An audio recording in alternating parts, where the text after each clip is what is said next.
Greetings, it is time for another inflation update, this time for the month of July 2022, although some of the metrics are current as of August 11th, 2022, because some are monthly snapshots and some are priced daily. So this is my inflation scorecard that longtime viewers are familiar with. I look at multi-dimensional assessments of inflation that get around any possibility that statistics are manipulated by the government or that we are biased by looking at US-only statistics or things like that, because a lot of people who are desperate to believe that inflation is much higher than it is, they like to say that the US CPI is rigged and so forth. They also like to pretend that the US is the only country in the world. That of course is absurd, but that's what they do. So as you know, I choose symmetry, 3%, 3%, 3%, the US CPI, 10-year compound annual growth rate of 3%, Goldman Sachs Commodity Index, 10-year compound annual growth rate again, 3%, and the 10-year US Treasury yield, 3%. Inflation is optimal when all three of these metrics are near 3%. Only when all three go above 3% can I say that inflation is higher than optimal. Remember, being too far below these metrics is also bad because that is not optimal. That's when you are getting into a situation of deflationary risk. And I choose 3% as the threshold at which the poorest people do not suffer while we get the highest amount of technological progress. At 4% inflation, technological progress might be even faster, but then the absolute poorest people would suffer too much, so that is a negative trade-off. So I choose 3%, 3%, 3% as the optimal number. Today is August 11th, 2022. So as with all months, we will go to each of these individual metrics and see what they are on the website. And you can verify all of this independently because all the links will be in the description box below. I'm going to zoom through these faster than normal because I want to look at a few comments that have been left here to show you an example of how some people are so desperate to believe that inflation is higher than it is, and that high inflation is extremely bad, that they say some of the most outlandish things because this inflation narrative is extremely decoupled from any type of rational assessment due to media scaremongering about it, as well as people's ignorance about what inflation is, what deflation is, and so forth. So you go to the first metric, US CPI. So this is the bls.gov website. And this is the total CPI index. So to see the 10-year compound annual growth rate, what we would normally do is just take readings that are 10 years apart. So 295 divided by 230. 295 divided by 230, 1.282. So 28% inflation over a 10-year period. What is that annualized to a compound annual growth rate? We take the 10th root of that. That's how you get the average annual growth rate over 10 years if 10 years involve 28% growth. And we get to 1.025, so 2.5% growth over 10 years. Yes, sometimes it's much higher than 2.5%, sometimes it's much lower, but that is the average. Now here's what is happening in terms of moderation. The 1 month number, which is far too granular and has a lot of noise and should not be taken all that seriously, is now 0.0, even though the prior 2 months were high. But then again, April was low, 0.3. So there's a lot of volatility here. When a particular month is high, there's an exaggeration of the narrative around that high inflation. When a particular month is low, then you have competing narratives, but nobody looks at the data in an unemotional, dispassionate way, and you have to come to a place like this and look at the real data from the bls.gov website to see what's going on. So 0.0. Now, people who say that a 10-year annual growth rate is too long a period to look at, well, the same people, why do they say 1 month is too short a period to look at? They only want to choose a window that shows high inflation because they're not actually interested in the facts. But the 2-month moving average is also moderating, as we can see over here. The 3-month moving average is moderating somewhat. We have 6-month over here and 1 year. Yes, the 1-year CPI inflation rate is about 8.5% higher than a year ago, but in 2020 it was 0, it was almost going into deflation. In 2015, also, it was 0 going into deflation. The average is 2.5%, and that is not high. It's below the 3% threshold that I speak about. So people who scream about how it was 8.5% higher than last year, well, what about the prior 9 years? And they're using this to claim that quantitative easing causes inflation when it doesn't, because quantitative easing started in 2010. Why is inflation only showing up in 2021? The reason inflation is showing up in 2021 is because the US has deliberately obstructed domestic oil and natural gas production. That caused the price of oil and natural gas to rise by a huge amount, and that is the reason for current inflation.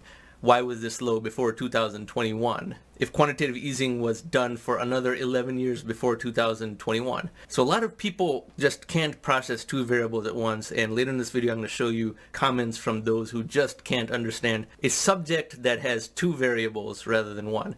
And this will fall just as quickly as it rose unless the US government deliberately keeps doing things like obstructing oil and natural gas production. But this is the US CPI. Now we go to the Goldman Sachs Commodity Index. Goldman Sachs Commodity Index, 10-year compound annual growth rate, 0.32%. That's very low. That's virtually flat.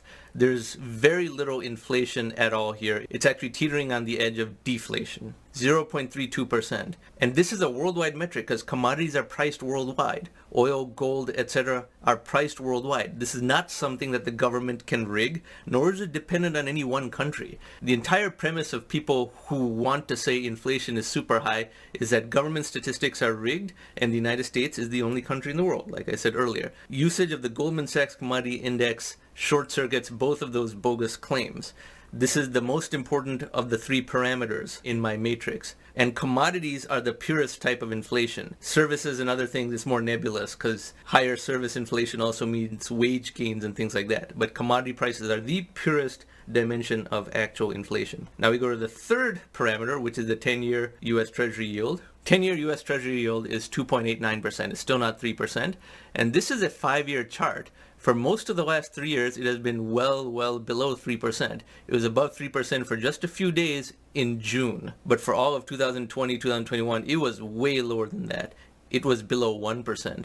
So now it is still below 3%, and that is very low because most of the last 40 years have been well above 3%. In the early 1980s, it was 20% even. But now, because we're in an age of technological deflation, this measurement is particularly revealing because it is an assessment of long-term inflation expectations. If the US Treasury yield is under 3%, that means the market does not think any short-term inflation is necessarily long-term. And this is also quite unriggable because the US Treasury instrument is traded freely. It's not something that the government can just rig, like some people claim the government's CPI statistics are rigged, which is not even true, but this really cannot be rigged. So this is an unriggable measurement.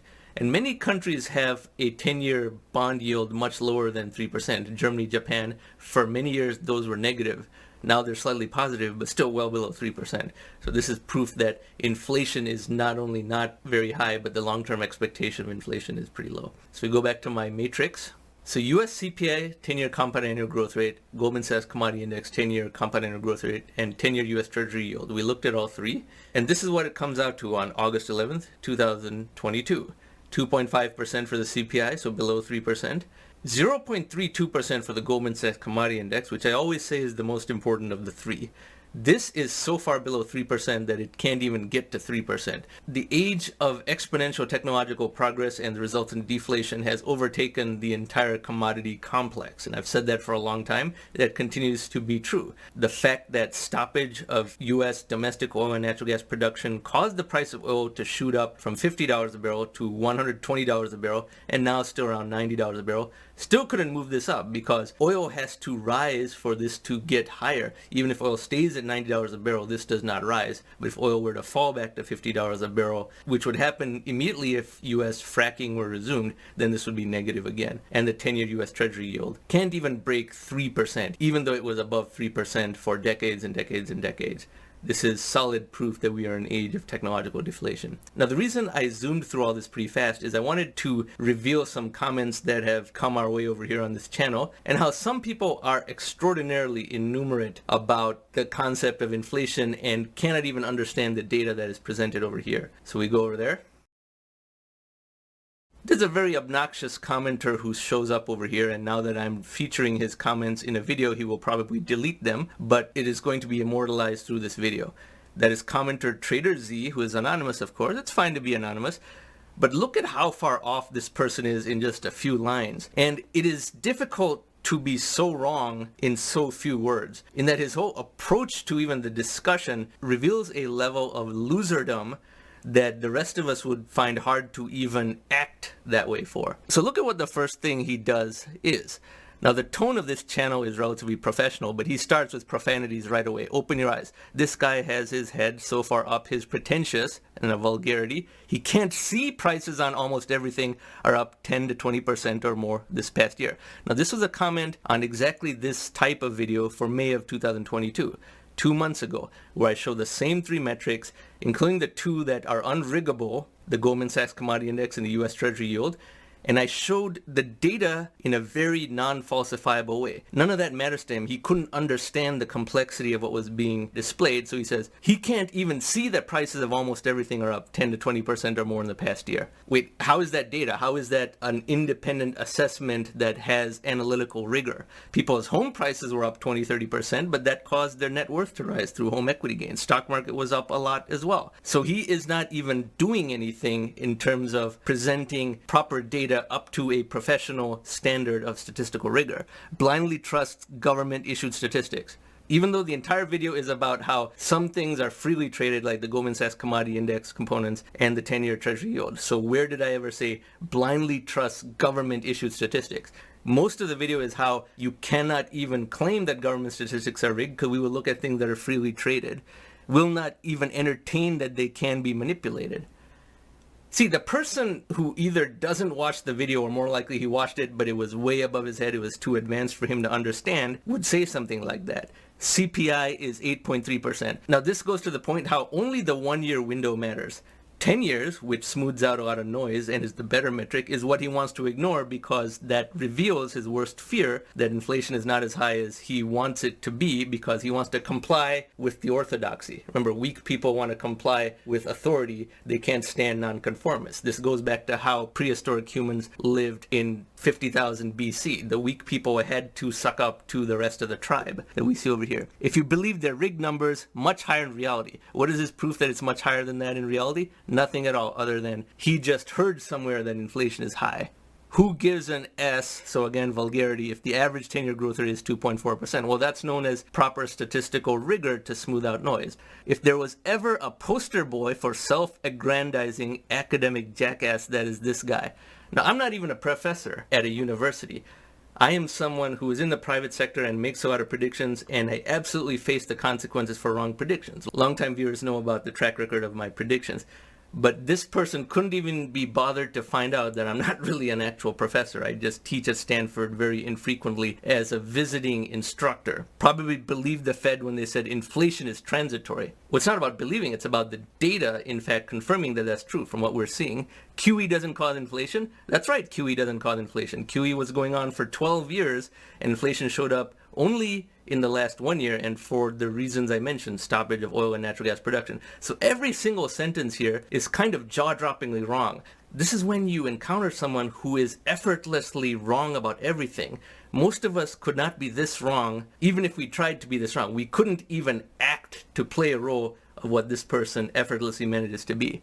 God help us if this idiot being me, is actually teaching young minds. God help us if this idiot is teaching young minds. Remember, most of the world is pushing an inflation narrative. He thinks that his inflation narrative is actually contrarian and is against the establishment, when this is the most establishment-embedded non-thinker imaginable, desperate to be a conformist to the narrative, right or wrong, and desperate to punish any non-conformist. That's what's happening here. So 2 months ago, he wrote that. Now, if you recall in my video, I make a caricature of people like this by saying their entire narrative of inflation is based on what they heard. Their wife's boyfriend's parole officer said that the price of something rose. So that's their basis. And he provided no data to support his assertion that inflation is high, other than he heard somewhere this, that, and everybody knows this, that. That's how he talks. So later on, in the next video, a week later, the same commenter comes up here and he thinks he's being clever by trying to turn on the phrase, my wife's boyfriend's parole officer said, don't worry if the 1 year growth rate is high. Well, he doesn't realize that he in fact confirmed that he is exactly the caricature of that type of person. And while he did a good job to quote the various numbers of 1 year inflation rate, I didn't think he could quote numbers accurately. I thought he'd make a decimal error. He still said 10-year treasury yield is 2.74%, which is what it was in the reading for this month. So that is low. So even the number he quoted is low, but he doesn't know what the difference is between a high number and a low number.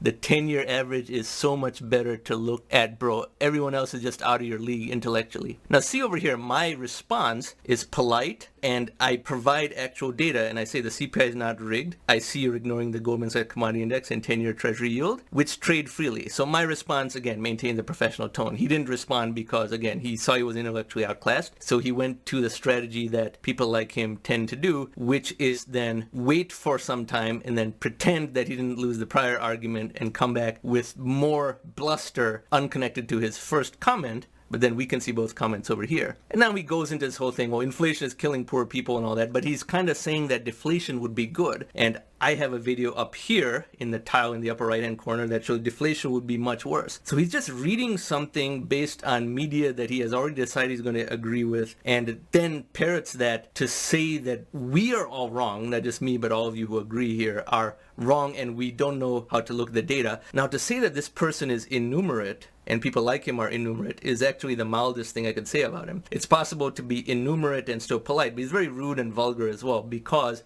his ego is tied up in a need to parrot the prevailing narrative because, like I said, his hindbrain is still in 50,000 BC. He can only comply with the prevailing narrative. He could never consider breaking away from that because he cannot survive without the tribe protecting him. So I respond, I'm again polite over here. Another commenter responds and says, I have actually created a solution in my Atom publication of why cash should be sent directly to people that would get around the problem of how the poorest people are not benefiting from QE, which I've always said. The poorest people do not have homes, so they don't get home equity gains. They do not have stocks, so they don't benefit from the stock market rising. All market forces are going towards cash directly to people. Now, you would think someone like this would be in favor of getting Federal Reserve cash because one of the reasons he's very bitter is he probably doesn't have any assets, and people like him tend to not accumulate assets, so they are not receiving benefits of quantitative easing, at least not directly. That's why cash should be sent directly to people, especially to help people at the very bottom of the ladder. But see, this is the prevailing narrative. And the only reason I go into this much detail about these types of comments is this is what a lot of people out there think. They are very innumerate, I use that word again, because they don't know how to look at the actual data. They have been convinced that QE has caused inflation. They have been convinced that inflation has been high for much longer than just 1 year. And it's not because of the stoppage of oil and natural gas production, but rather because of quantitative easing, even though the United States is only 25% of the world's quantitative easing, as I show everyone each month when we do our monetary creation update. So this is an example of the type of comments around inflation that cause a tremendous amount of misinformation to be out there. And when he sees that I have taken apart his comments in a video, he will delete both of them, but they have been immortalized in this video. But this is how people who are far below the level necessary to discuss complex subjects not only feel qualified, but then say that I'm a professor, which I'm not, and that I'm a negative influence on young minds. They couldn't be bothered to find out that I'm not some tenured faculty. I'm actually a Silicon Valley tech startup person. But anyway, this is how a Dunning-Kruger syndrome manifests, and the inflation narrative is extremely attractive to Dunning-Kruger type people because it is a seductive way to feel knowledgeable about something and to find a lot of people who agree with that narrative, even though that is false. And in doing so, they miss opportunities to make money, which is quite easy in an environment where inflation has been high, such as real estate home equity gains or even the gains in the stock market since 2019 while quantitative easing was going on. And that is why detailed quantitative analysis like this appeals to only a select group of people, such as most of you who are regular subscribers of this channel. Now, if you like this type of content, I encourage you to subscribe to this channel and hit the notification button. Thank you very much for watching.